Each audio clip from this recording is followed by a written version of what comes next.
Welcome back. I'm going to talk more about the singular value decomposition.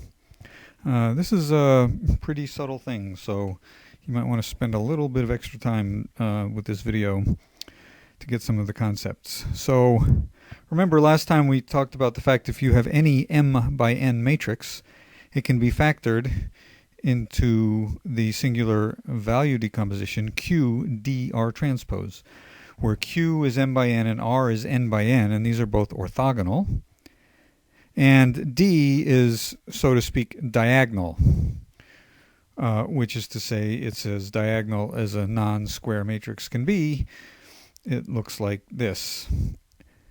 It's got sigma 1 down through sigma R on the diagonal in the first part of the matrix. And I'm emphasizing here that some of these entries are non-zero. I've labeled those sigma 1 through sigma R, and then there might be some which are 0, and I've put them at the end.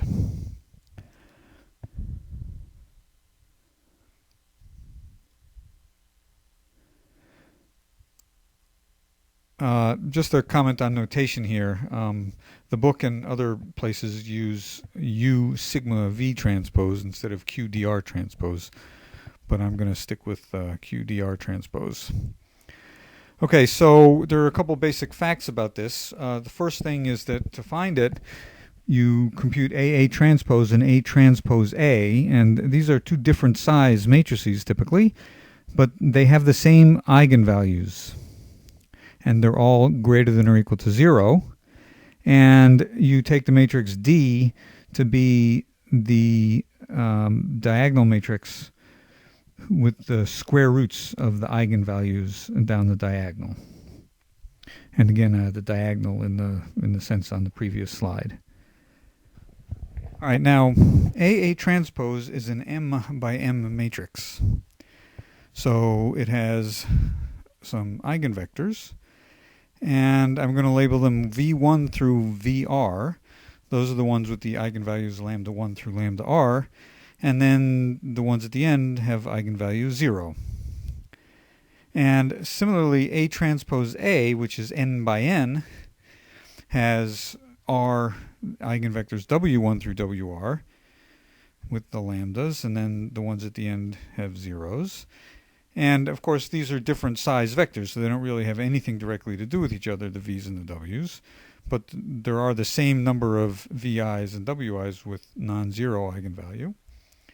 And you make this matrix Q by putting the V's in as columns, and where you've normalized the V's to have length 1. And you make R by putting the W's into the columns where they have length 1. So Q and R are orthonormal. And then this gives the decomposition A is equal to Q d R transpose. Now notice that R transpose is equal to R inverse, and so you can write this as Q d R inverse and bring the R to the other side, and you can write this as AR is equal to QD, and this is an extremely useful and informative way to write it. So I'll illustrate this with an example where m is 2, and I'm not going to specify n, just that it's big. So here's A is a 2 by m matrix. I've written it like this. Excuse me, 2 by n. And here's R, which is these n vectors, the W's. And that's equal to Q, which is this vector made up of the V's, and there are only 2 of them. And then this diagonal matrix is just got a little sigma 1 and sigma 2 here, and then the rest are a bunch of zeros. So that's a sort of general form of what it looks like in this example. Now, on the left-hand side, when you multiply the rows by the first column, and you see that what you get is A applied to V1, down to A applied to, W1 through Wn.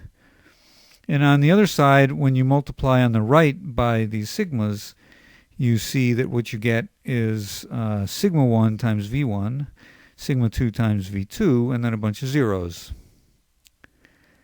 Okay, so that tells us quite a bit. It tells us, comparing the two sides, that A W1 is equal to sigma 1 V1, and A W2 is equal to sigma 2 V2, and all the rest of the A's, AW's, are 0. So that's extremely helpful.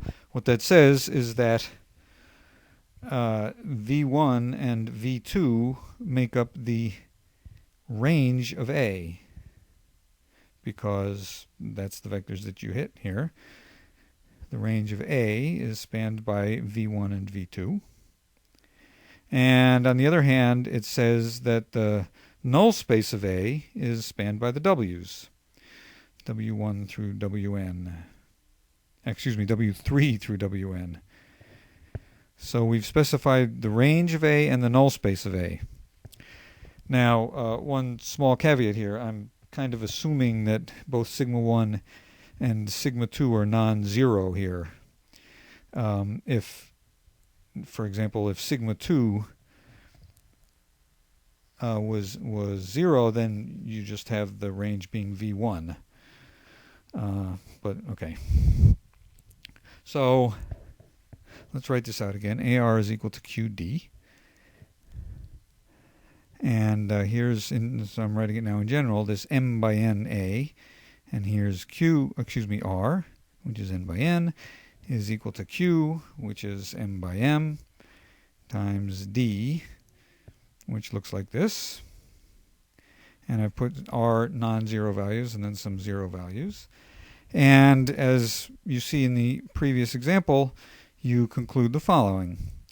AV1 through AVR, and then the rest of the VIs. That's equal to this sigma 1 W1 through sigma R WR, followed by some zeros. And you conclude that the first R columns of Q give you the range, and the last n minus R columns of R, this is a misprint, not Q, the last n minus R columns of R are giving you the null space of A. So that's rather nice. And they're actually giving us orthonormal bases of these two spaces. It's extremely slick.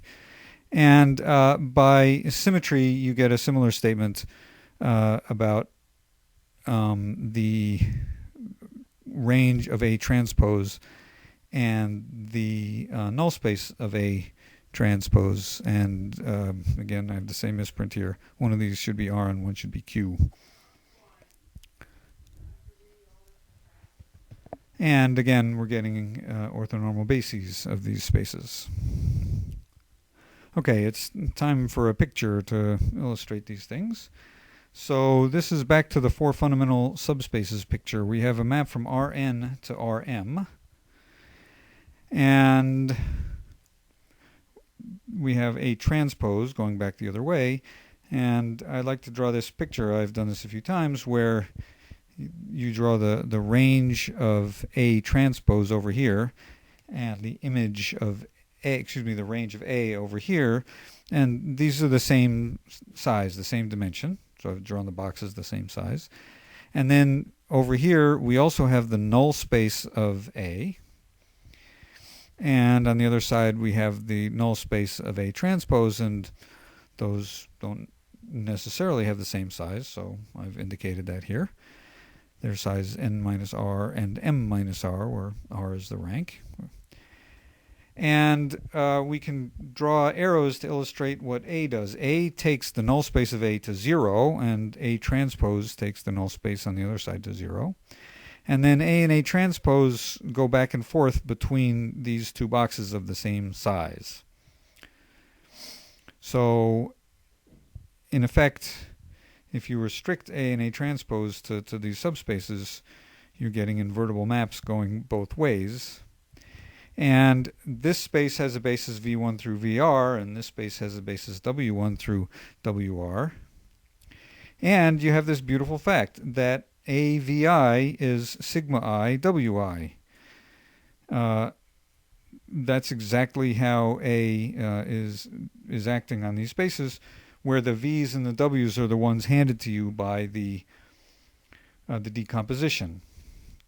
So that says that with these choices of bases, the V's on one side and the W's on the other, A is simply a diagonal matrix, sigma 1 through sigma R, with also some zeros. And that's this matrix D. Well, I should put this A equals in quotes. It's after a change of basis it equals this. And that's what this decomposition accomplishes. Okay, next I'm going to look at an application of this. This is called the pseudo-inverse. So again, we have this map from Rn to Rm. And suppose we have a vector in Rm.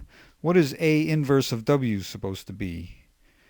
Well, it's supposed to be a vector V, such that AV is equal to W. A inverse and A undo each other. Well, we all know that the inverse might not exist, and there are two problems. There might not be any V. Well, if you need W to be in the range of A for V to exist. And V might not be unique, because if you find one, you can always add things in the null space of A, and those will also work. So the pseudo-inverse takes care of both of these problems at once. And the picture is the following. Here are four fundamental subspaces. You can make it work by demanding that the V and W be in these ranges.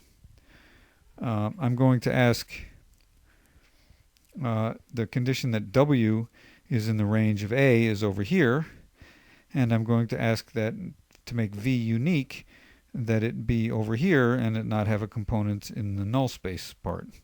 So V is here and W is there. And as I drew in a previous picture, A and A transpose go back and forth between these two spaces. And that gives you the pseudo-inverse. You say that V is the pseudo-inverse of W. So I've just copied the picture over again here.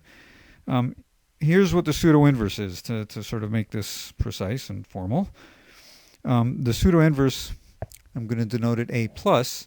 It's the map from Rm to Rn, going back the other way. And it's supposed to have the following property, that A plus A applied to V is equal to V, provided V is in the range of A transpose. And on the other hand, AA transpose of W is supposed to equal W, provided W is in the range of A. So that is that V and W are in the top boxes. So in other words, A plus is a map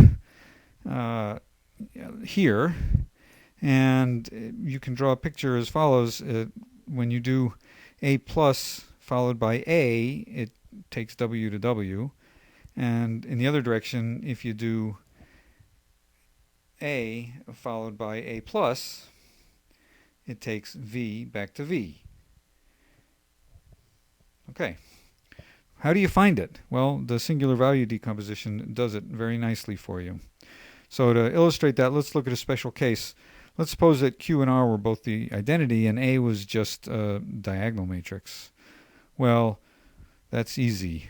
What's the pseudo-inverse? This says that AVI is equal to sigma I WI, and it's clear that the pseudo-inverse is A plus of WI is 1 over sigma I of VI. And that's fine because sigma I is not equal to 0. And what I mean by that is, let's just check.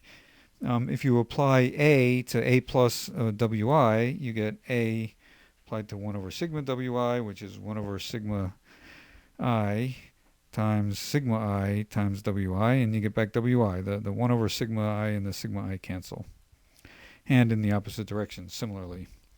So that's easy. And now the SVD decomposition handles the general case for you. I'll just write out the answer. If A is equal to QDR transpose, then the pseudo-inverse A plus is R D plus Q transpose. So you just switch the R and the Q like that, and you put the plus on the D. I'll try and make my pluses distinguishable from my T's here. So let's check. Why does this work? Suppose V is in the range of A transpose. I want to check that then if I take A plus applied to AV, I get back V again. Let's see why that's true.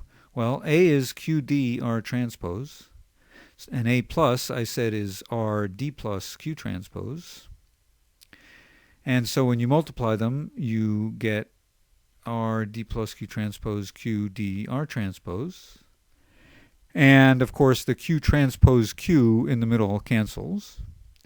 And we get R D plus D times R transpose.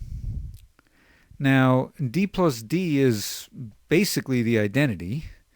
D is this thing, and D plus has the reciprocals, and so D plus D is simply a bunch of ones down the diagonal, but not all of them. There's also some zeros. There are ones here. Now, if they were all non-zero, if they were all ones, then D plus D would be the identity. And then R transpose would be the identity, and you'd simply be getting A plus A is equal to the identity, and A plus would be the inverse. But, of course, D plus D is not really the identity, so that doesn't quite work. And you can't expect it to, because A plus doesn't work, doesn't have the property that you want only on vectors in the range of A transpose, and we haven't really used that yet. So what I need to do is I want to check that this operation, this matrix that I've written down here, does the right thing only on the range. So I want to check that if I take this thing, R D plus D R transpose, and I apply it to V, I get V, provided V is A transpose times something. All right, well, now we have a little bit more to play with. We plug that in here, and we get R, D plus D, R transpose. And we plug in for V, A transpose W. And let's see, so that's R, D plus D, R transpose. And A transpose is what? Well, A was, of course, QDR transpose, so A transpose is RDQ transpose. So I can plug that in here on the right-hand side and get RDQ transpose, and let's see what that gives. The R transpose R cancels, and I wind up with R, D plus DD, and then Q transpose W. Now, what is D plus DD? Well, D plus D was a bunch of ones, and D is the corresponding just bunch of sigmas, so when you multiply them, you just get back D again. And so what I get is R, D, Q transpose applied to W, and let's see, R, D, Q transpose is A transpose. So I'm getting back A transpose W. And what is A transpose W? That's V, which is exactly what I wanted. When I apply this thing to V, I get V back again, or if I apply it to A transpose W, I get A transpose W back again, and that's exactly what I wanted. So that shows that this thing is indeed the pseudo-inverse. So let me just summarize what we just concluded. I just proved that A transpose AV is equal to V if V is in the range of A transpose. And very similar argument shows the other direction. A transpose W is W when W is in the range of A. And those two together tell you precisely that A plus is the pseudo-inverse. Okay, I want to take a little time out here to just notice a property of the SVD decomposition. This is just sort of an observation about it. So we have this map from Rn to Rm, and suppose we have this decomposition. What it says is the following. You can obtain A by doing three things. First, you apply R transpose, which takes Rn to itself and is orthogonal. And then you apply D, going from Rn to Rm. And then you apply Q, which is orthogonal over here. Now, remember, an orthogonal matrix preserves lengths. And so what we see is that both Q and R preserve lengths. So the stretching, which is produced by A, is entirely captured by the matrix D. And in particular, if you read off the sigmas, whether they're bigger than 1 or less than 1, it will tell you whether this matrix is stretching or contracting. Okay, one final application. There's a very nice application here to least squares.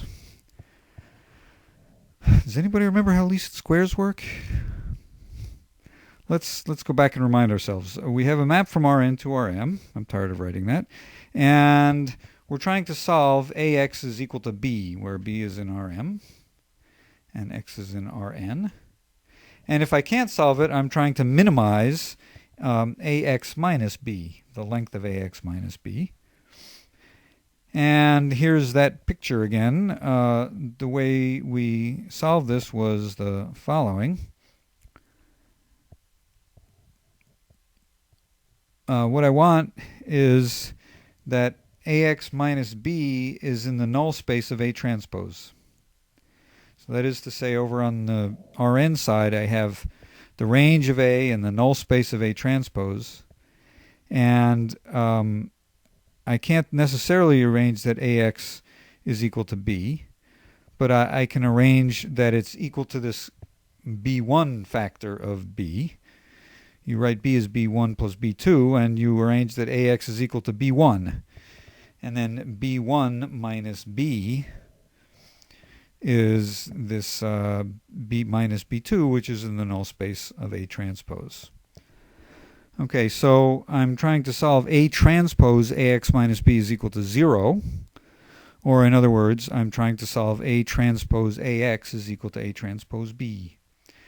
Okay, that was just a very quick reminder of how least squares works. The new ingredient here is that what this says is exactly that x is the pseudo-inverse of A applied to B.